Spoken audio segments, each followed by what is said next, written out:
Please save Ukrainian men, women, and children.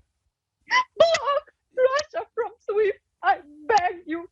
Please save our people.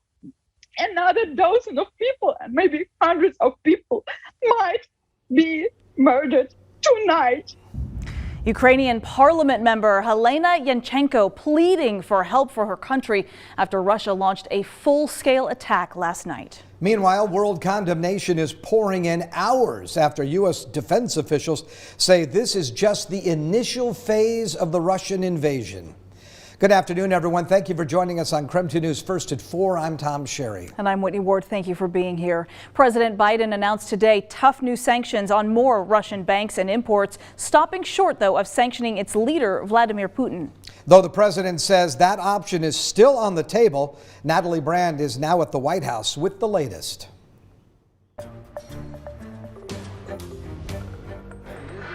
Ukrainian officials say Russian forces have taken control of the Chernobyl power plant hours after launching its invasion. The Pentagon says Russia has already fired roughly 100 missiles targeting Ukraine's military infrastructure and highly populated residential areas. Putin chose this war, and now he and his country will bear the consequences. After meetings with his national security team and then G7 world leaders, President Biden unveiled what he describes as unprecedented sanctions against Russia. We estimate that we'll cut off more than half of Russia's high-tech imports. It will strike a blow to their ability to continue to modernize their military.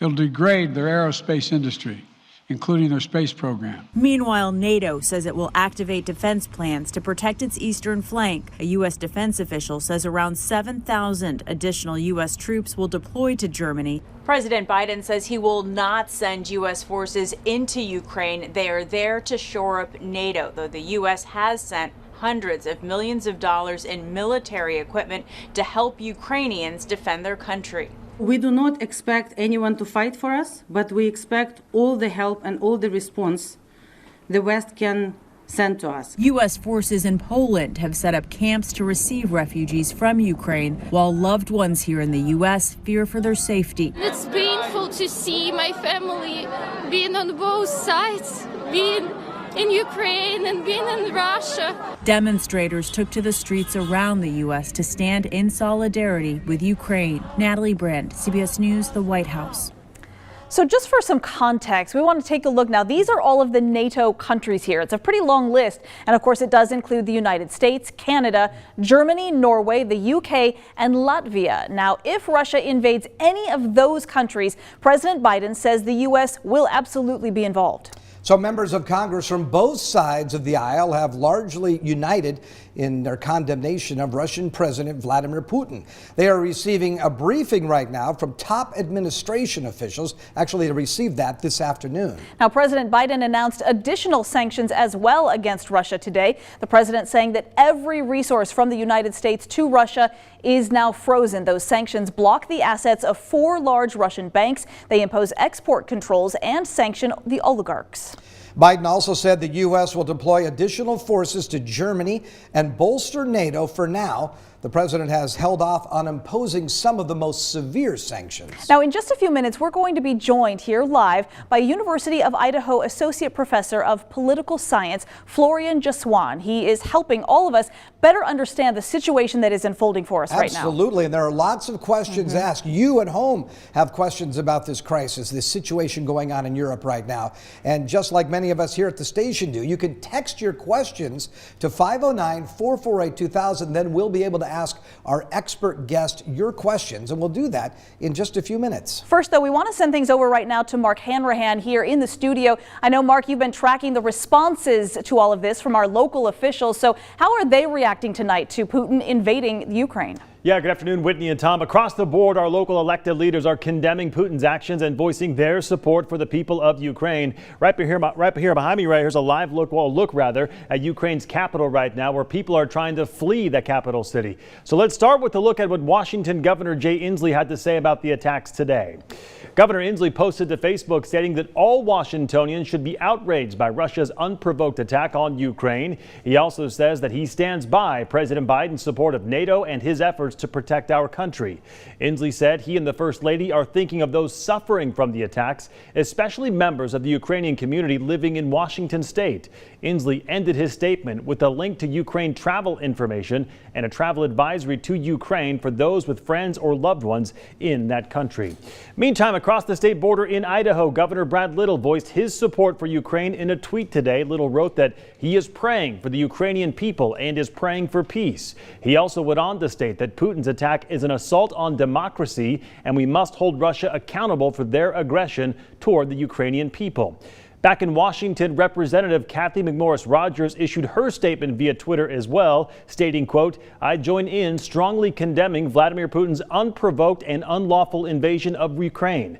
We must unite around our shared values of liberty and democracy in the face of his blatant grab against the people of Ukraine and their nation's sovereignty. Freedom must prevail," quote, end quote.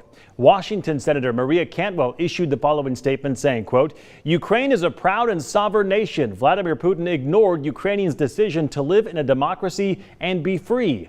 Instead, Putin chose war. His invasion of Ukraine marks another very dark moment in the history of Europe," end quote. She also stated that her thoughts are with the people of Ukraine and Ukrainian Americans in Washington. Cantwell says if anyone needs help, they can reach out to her office. Finally, Washington Senator Patty Murray issued a statement as well, writing, quote, "The Ukrainian people are being plunged into a deadly and devastating war because of the cruel ambition of one dictator. Make no mistake, the death and destruction of this conflict will lie solely at the feet of Vladimir Putin," end quote. All right, let's move on to how the Russian invasion could impact the global market. Well, the invasion already driving down stock prices all around the world and causing concerns that food and energy prices will continue to rise even more. Overnight, U.S. crude and natural gas futures both jumped more than 5%. Global financial markets have been reeling in response to the Russia-Ukrainian crisis. On the energy front, crude oil surged above $100 a barrel for the first time since 2014.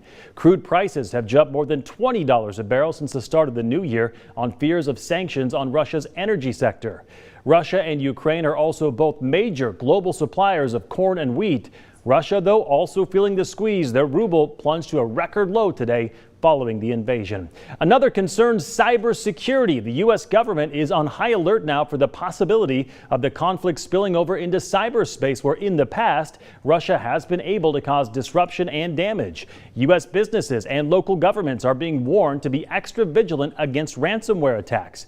For example, suspected Russian hackers were linked to the SolarWinds hack back in 2020 that forced a shutdown of one of America's largest fuel pipelines for several days. Well, today we reached out to Mark Newfield, a cybersecurity instructor at Spokane Falls Community College, for insight on risks and concerns. I think the biggest thing for nation states are disruption and creating a sense of fear and panic. That's where the concern may be. So it's impossible to predict what may happen, but cybersecurity experts say that it's important for the public and the private sector to prepare and to be vigilant. For individual, that includes using things like two-factor authentication. Tom and Whitney, now back to you. It is a lot to consider, and certainly the ripple continues. We do want to remind you again, we do have that guest who's joining us here in just a few minutes. He's going to be answering multiple questions, your questions about this situation in Ukraine. So you can text your questions to 509-448-2000. We're going to ask our expert guest your questions, and we'll do that for you in just a few minutes. We know, though, this is a crisis that goes far beyond just the Ukrainian border. Here in the inland Northwest, for example, there are many with ties back in Ukraine who are now watching closely, waiting for news from their loved ones. KREM 2's Cody Proctor spoke with one woman who came to the U.S. as a teenager from Ukraine. She joins us now live. Cody?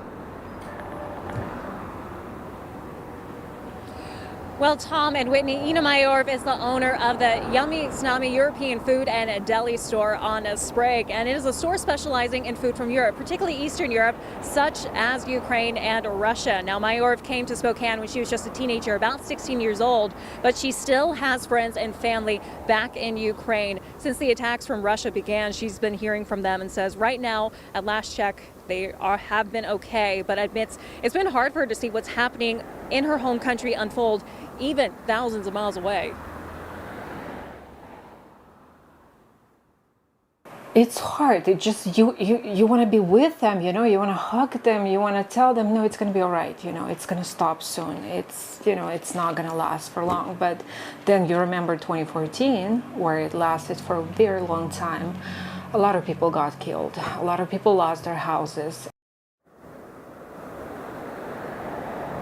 Now, Mayor says a large portion of her customers are Slavic, with many from both Ukraine and Russia. She says even with what is happening and unfolding in Ukraine, she doesn't want there to be any division in Spokane's Slavic community. She also says if you do have friends that are impacted by what's happening in Ukraine, she says as a way to support them, talk to them to show your support during this time. Reporting in Spokane, Cody Proctor, KREM 2 News. All right, Cody, thank you very much. Of course, this is a complicated issue and it is changing by the hour. So we know that things are going to continue to change. For the latest information, though, as it stands right now on this crisis in Ukraine, just text the word crisis to 509-448-2000 and we'll make sure to send you the links with all the most up-to-date information. But let's take a pause and let's talk a little bit about the improving conditions outside. Now, did you get snow at your house in the overnight hours? A tiny dusting. Yeah, we got a little bit at my house as well. You know, it made things extremely slippery is what I noticed the most. Well, I could barely walk around on the sidewalk. Snow does, doesn't it? Right. And then we got some melting going on. Even though we stayed below freezing, that sun certainly did help. Right now we're at 24 degrees, and we're still tracking some cold overnight lows, but really an improving trend in the sense that we're going to look for much warmer daytime highs over the next 7 days. A little bit of snow just kind of hanging around down towards the Walla Walla area, so be aware of that if you're traveling in that direction. But as you can see from the rest of the satellite and radar picture, cloud cover has dissipated across much of eastern Washington. We'll look for an overnight low tonight of 13, but then we get above freezing tomorrow, barely. I've got us all the way up to 41 degrees on Saturday after a very cold start. And then for Sunday, mostly cloudy skies, chance of maybe early morning snow and then maybe afternoon rain showers with a daytime high of 39. I'll check the rest of that 7-day forecast for you coming up in a few minutes. All right, thanks very much, Tom. And tonight, a KREM 2 investigation into the Spokane shock. We are now less than an hour away from finding out if the football team will indeed play at the arena this season. Does it concern you to be this close? It would, yes. It concerns us in the sense that are we going to have a season or are we not? Coming up, we're going to walk through what has led up to this moment. Plus, we want to know what questions you want to know about with that situation going on right now in Europe, the invasion of Ukraine. You can text your questions to 509-448-2000. We're going to be joined by a professor from the University of Idaho who may be able to answer those questions for you. That's coming up in just a couple of minutes.